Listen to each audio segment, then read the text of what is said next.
Okay, good morning. I'm Rob Kemp and you're with us at Kemp SAILS here for our sort of boat show specials that we've been doing.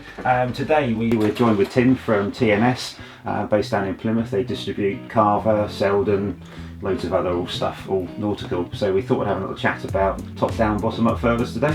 So they're quite on point at this time of year with people looking for code zeros or cruising code zeros, asymmetrics. So yeah, we've got, from our side, we distribute a couple of brands. We'll start with the selden product, which is a very well known brand, which I'm sure most of you will have heard of. This is actually they do two types of furler. This one here is they call the GX furler. It has this extra swivel on the top. And there's another product called the CX furler, and what you'll notice is it doesn't have that there. It has more like a jaw feature like you see on the Karver unit. These products are specifically, the GX is specifically for a spinnaker furler, and you have a torsional stay that terminates in the top of the furler itself like that. And then this allows you to furl your spinnaker. So when you go and see your friendly sailmaker, they'll design your spinnaker specifically to sit onto one of these systems, so slightly shorter luff length on it, so that it will fit on the cable for you, and away you go. It has a few little nice features on this unit. You can remove the little jaw here to get your furling line in and out. It's slightly different on some of the other brands that we'll look at later. That clips back in. And then you've got your tack swivel here, and the sailmaker will set this product up with the correct length tack swivel, so to ensure that your spinnaker actually furls from the top down the cable.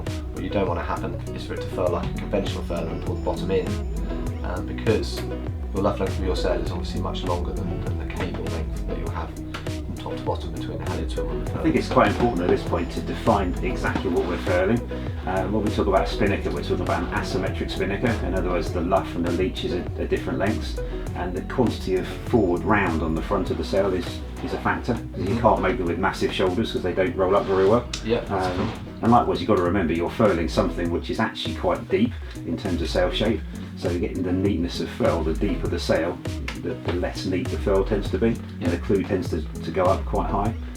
But it does mean, from a cruising perspective, you can put the thing on the front of the boat. It's easy to set, and you can unfurl it and furl it pretty much like you would do a roller Janelle. So if you're short-handed, it makes it. I mean, I think it's the kind of husband and wife sailing, long distance sailing and that sort of thing, where the spinnaker would normally stay in the locker because it was just too much hassle, too much aggro to get it out. These sort of products really open up the ability to set everything up and get sailing easily. It takes a bit of effort to furl them. Of course it does, unless you're in the luxury of electric winches. Electric winches scare me on those. But it does, it takes the effort out, but this just opens the access of using the spinnaker and making the downwind sailing much more enjoyable. One of the things we get asked a lot is whether you can set the thing up in the marina before you go out sailing for the day and leave it up. I don't know what your take on that is. I think you could, but you always, because of the tensions you run on particularly on the Jenica system for spinnakers, it's going to be bashing about. It's quite a lot of windage. Probably wouldn't be something we would. I mean, from my perspective, I don't like that idea because nylon is not particularly good for UV. So if you stick your nice nylon asymmetric cruising chute, whatever you want to call it, up on the front, leave it up all day in the sunshine, it's going to get damaged quite quickly. The reality is as well, once the sail's loaded on the cable, which I'm sure you do here before they go out to your customer, you have the sail, the cable, everything connected, halliard swivel, coiled into a bag, and then to connect it to the boat, once it's all set up, it's simply a snap shackle at the bottom, snap shackle your halliard on, pull the halliard up, and you're away. It takes minutes. It's very easy to put it up and then equally put it away again when you're ready. I think it'd be quite important to touch on when we talked about the torsion cable. They're not cables as such at this point on smaller boats. They're a very technical piece of rope, and we've got 3 different samples here of different generations. I mean, the grey one was a Leros product, which we refer to as sort of a generation 1 because they were one of the early people to bring it out. Yeah, so you can see with this product on the camera, if you look at the outer cover, when you rotate, or what we call, you test the torsion on the product, you can see that it rotates quite a lot. And these products have really come a long way over the last 5, 6, 7 years. We have another example here from which is used with the selden furlers actually in the kits. This one is rigidity is exceptional, very good that way.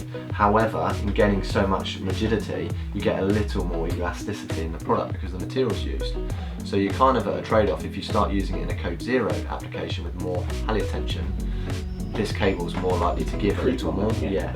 But you do get a very good torsional rigidity. The jacket type tension on that stuff's really good. Yes, which creates the overbraid. We've had a couple of instances with some of the old torsion rotors, grey stuff, where the jacket's really slack and the nylon gets gripped into it, and then once that's happened, it's game over, yourself stuck. Yeah. So quality torsion rope is really. As you'll see in this one, you have a solid core, and then it's overbraided with a couple of layers of Dyneema. And then the outer jacket is very tightly braided on top to give you that rigidity that way. We've been working with Marlowe over the years to create, this has just come out, which is the Pro Drive 2 product, to increase the rigidity as much as possible, but without having the elongation in the cable, because that's important. So what's happened with the new product, it's now got a filament core, basically just a product in the middle that makes it round, so something you can build the cable off of. And then a couple of layers of aramid over the top, and then the outer cover on this one is actually Dyneema. It's kind of unusual because black Dyneema only became available a couple of years back, and gradually the price has come down now to a point that you can use it in a product without having a significant impact. We're talking about some quite technical fibres in here, aren't we? So, yes. You know, when you get your quote for a top-down furling system, a lot of customers go, "Wow, that's expensive." But when you kind of break it down, you've got a drum unit like you would have on a head sail furler. You've got a head swivel like you would have on a head sail furler, and this stuff, the technical fibres in here, are probably 2 or 3 times more expensive than wire and aluminium, which you would have on a normal furling system. So, and you gain it in the fact the product is so light. The weight of these materials now is unbelievable when you consider how strong they are. They also, by overbraiding in the Dyneema on the outside, the other benefits of that over the torsion strength is UV stability is exceptional, and its chafe resistance is very good. So if you're running product or ropes or things over it, it won't wear in the same way that a polyester would. Which is going to happen when you absolutely furl and unfurl. So the longevity of it, if it's looked after and caught up properly and just washed. Especially at the tack end where it goes onto the stem head or the bowsprit, it's always going to have some interaction with the pulpit. Absolutely, and these products now are just really good at that. The other side of the other issue with these products, when you terminate them, there's a thimble that normally goes in there so you can connect it into a furling system, and all the time that we're chasing the strength and the performance of these products. Getting it to curve is quite hard. Yeah, we're also, it's also very difficult not to increase the diameter of the product, and we're limited by the size of the jaws and the thimbles that the manufacturers make for these products. So you can make it stronger and stronger and stronger and just get fatter and fatter, but that doesn't fit the application. And by moving over to the black Dyneema overbraid, it has allowed the material to come back in line. That was a problem. It was, yeah. We used to have that with the Karver systems where you'd get the thimble in there and then you couldn't actually get the pin through easily. Yeah, it was always on the baby one, this one, which was the KF1 and KSF one, and it was because of the jaw depth, the fork depth. There's no material left underneath there for Karver to make it deeper. So what we did, we changed the thimble design and hole position slightly, and we respec the rope material with Marlowe, so that now the product can go in and out very easily. It's not such an issue on the larger models. It's always on the We just talked about the 2 different types of selden systems. I think it's worth defining what they do, because you've got top-down furling where the thing rolls or wraps down from the top, and then bottom-up furling where the drum swivels and the sail rolls from the bottom upwards. So the Karver has a similar thing, doesn't it? You've got it does, yeah. KS. So if I just revisit the furling systems, so as you see here, both manufacturers offer the 2 options, okay? But there's a significant difference in how these furlers are made and the materials used. So in the selden product, we've got a composite drum here, which makes it nice and lightweight. It's a composite outer face as well, so if it hits the deck or something like that, then it's not metal, so it's not going to damage your deck, and so on. And then you've got an exposed swivel, so it's nice and easy to wash the bearings out in the top surface here. This is all stainless steel casting. So that's a good solid sort of cruisy product. Then we've got the Karver system. The Karver system's a little more unique. They were one of the first in the market with these products 8, 9, even 10 years ago now, and they've always kind of been at the top end, but the product fits in both the cruising and race market. The really nice thing with these products is the drum system itself. This is a machined aluminium, so it's not cast, it's a machined aluminium with machined teeth inside, so that when you're using and furling the product, you'll get exceptional grip on the furling line and a very long product life, because those materials won't wear very easily. That furling line grip's really important, because you don't want yourself to unravel itself from you. Absolutely. And then again, you've got an exposed bearing system on the top, so that's easily wash outable. And then this is your tack line, so similar to the selden system here. The other nice thing with the Karver is you've got this composite outer drum again, so if that hits the deck, it's not going to damage stuff because you've protected the aluminium surface inside from it. And if we turn over, a very unique feature with Karver is the locking mechanism. So underneath here, there's a little track that this fuse runs in, and once you connect the lock into the furling system, like so, you'll notice that all the Karver furlers come with a big sticker on it. So you should only operate using the left-hand furling, do it that way around, using the left-hand furling line, so the unit turns in this direction, and you'll hear that clicking noise. That's the locking pin engaging at each rotation of the drum. If you stop furling and rotate back, the drum will lock. So that will now not unfurl.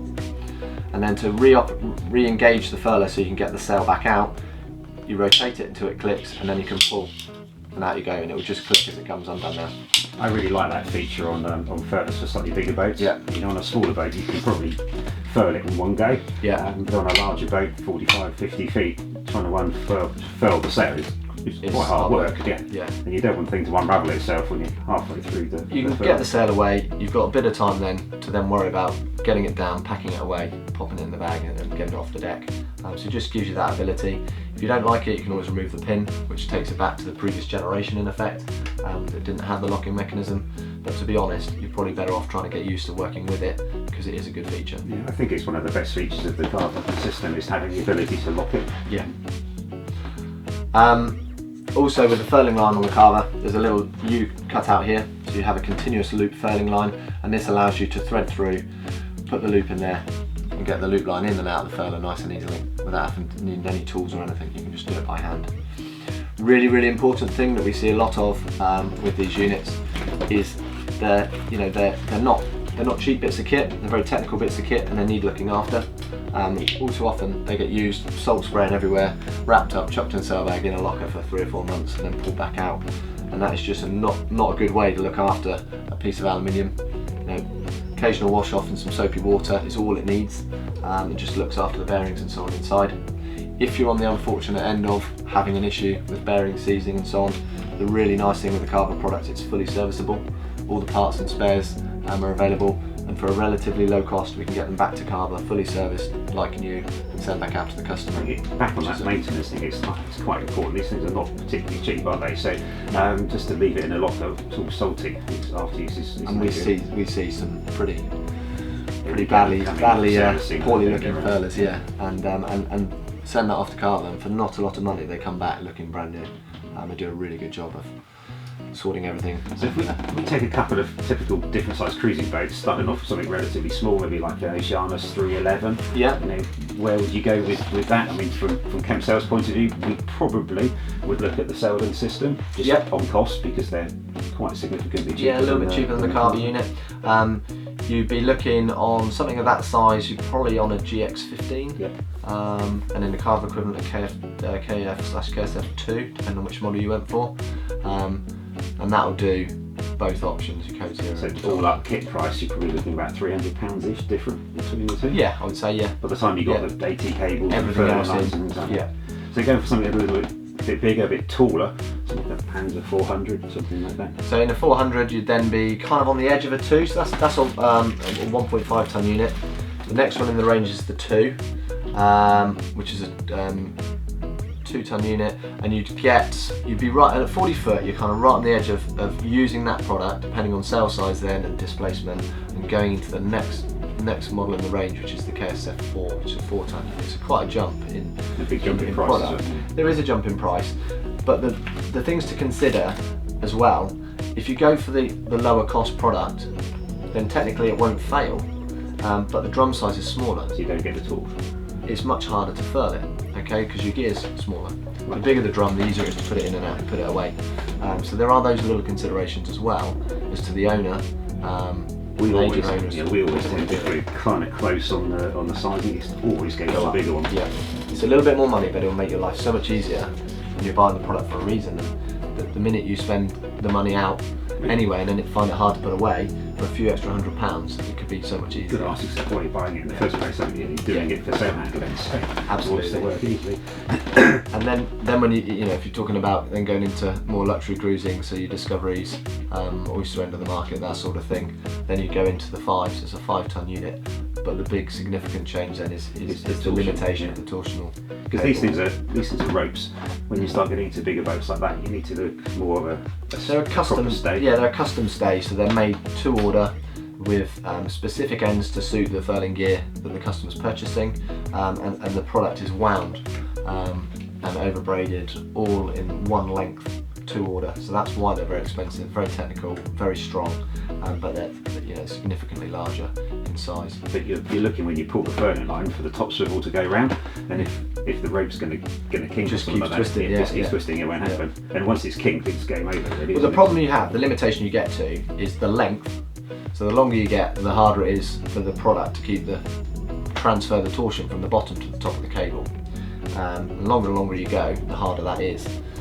Then you add load into that and everything else, you end up putting so much torsion in, you compress the fibres and put so much lateral load on it, you're just going to shear the cable. And that's why they have that limitation. We've been trying for some time to find or develop a product that will kind of move us from the 44, the minute about 44 foot is a rough ballpark. 44, 45 foot, you start looking at custom cables depending on the boat size and displacement. And we've been constantly trying to find a product that will just push us into the early 50s. I think the newer ropes have helped. They have helped, but we're still not quite there. There's options potentially of putting extra over braids on and things like that. The difficulty with that is you're limited at the bottom end to get in the joint. So you need something you can finish mid cable. And how you terminate it as well. Exactly. You can't splice this stuff, can you? So no. So these are terminated using a ferrule. So we use an aluminium ferrule to terminate these, and then everything's heat shrunk over the top, so that nothing chases and catches. That's the neatest way. There is a possible way to self-terminate using clamps. Yeah. So we do a couple of options now. The Kalibo clamp's been around for a long time. So it's a 2-piece aluminium clamp that goes around the cable and has a series of screws that screw through the cable to hold it together. Certainly with the Selden product on larger units, so the CX45, GX45, you need to use 2 clamps at each end on that one. They're not very pretty, those clamps, are they? They're not, and most people don't put a heat shrink over. If you're going to use them, put a heat shrink over the top, so that once they're all tightened up, you can just heat shrink it down, and you can always cut that to remove the I can see the benefit of doing the clamp system on a boat remotely, but I don't particularly like it. No, most of the ones we do are one end, so wet, and it's code 0 generally, because obviously as a sail maker you can't thread a finished cable up the luff, so often we will finish a bottom end, send the cable out, and then the top end will be finished by the sail maker using it. Yeah, we're quite lucky we've got our own clamps and talarets, so we can feed the cable in and then talaret both ends. Perfect, so you can do it in-house, yeah. There are some other probably important features to look at, more so with the Karver product. So normally these furlers would come with a snap shackle arrangement on the bottom. With the Karver system, you can get many different attachments on the bottom end. You can get a straightforward eye at the bottom if you're going to lash the furler onto the boat.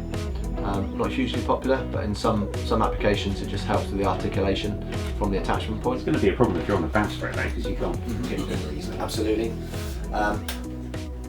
This is a more common system, either using this sheave, so you can see in here we've got basically a block in there, a 2-to-1 block.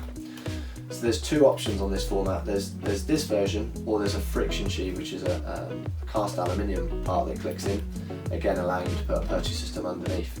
So if you're using a lock, Halide lock at the top, then you pop system in the halyard lock, and you tension it from underneath the drum, so just in reverse. Even if you're not using a halyard lock and you're on the end of a bowsprit, Again, from a safety another way to point do of it. view on a moderate sized boat, you're dangling over the front of the boat. You often see it on the cats. The cats do it often, and then they can let it off, and it all comes in onto the tram, and then they can pull it on, get it out to the end of the bowsprit again. It's a really nice arrangement. And these aren't mega cheap because they're quite high load, but the friction sheath's got no moving parts, so they're not actually very expensive at all to add now. I quite like that idea from a safety point of view. Just again, if you're short-handed cruising, the last thing you want is them falling over the front when they're trying to set the system up. Yeah, sure. So it just adds all those different things. You can buy them in kits as well now. With the halyard locks, this one is actually out of a halyard lock kit, so you buy the drum like that with a 2-to-1 underneath it, and the furling lock all as part of the kit, which really brings the cost down as opposed to buying it aftermarket. So the halyard lock thing, something maybe we should touch on in another film, because they have applications outside of furling systems, Definitely. in the stays and structural stays. Yeah. Well, hopefully that's given you guys a little bit of an insight into top-down, bottom-up furling. If you've got any queries or issues, give us a call here at Kemp Sales, or give TMS a call. They'll happily have a chat with you and get you some prices on it if you're interested. So Tim, thanks very much for coming on. It's been good. Cheers. Thank you.